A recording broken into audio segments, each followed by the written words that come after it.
Taksat e larta, rritja e çmimit të energjisë, pavunësia, rënja e fuqisë blerëse, mungesa e subvencioneve ishin disa prej shqetësimeve që qytetarët e Marrësisë së Madhe, Shkodrës dhe Bushatit i shprehën liderit të opozitës Lulzim Basha. Rrim tonë ditën me po alkuz me vetë 2-3.000 lekë. Të ditët që janë ulë taks, ne kena fatura. Rama dhe Meta çdo gjë po bëjnë për të ikë ballafaqimit, se ata e dinë që ju kanë rrit taksin. Mira mendon të janë të marrë njerëzit. Taksat janë rritë satosferë.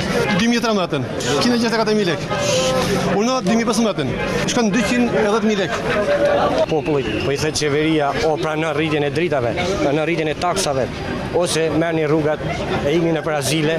Me 21 qershor me votën e shqiptarëve tulim taksat, tulim çmimin e energjisë, tulim çmimin e naftës, e të japim mundësi biznesit, hap vende pune, shtoj të ardhurat, vetëm këto mund të hapin prapë TQP-n, vetëm këto mund të hapin prapë perspektivën, me punë dhe me dinjitet. Basha prezantoi për banorët dhe ofertën e Partisë Demokratike, e cila sipas tij do të sjellë progresin e vendit. Rrogat janë më të ulta në Ballkan, mirimi është më i lartë, taksat janë më të larta. Platformën tonë kombëtare kemi heqjen e TVSH-s për mallet dhe sportit, duke përfshirë dhe mielin.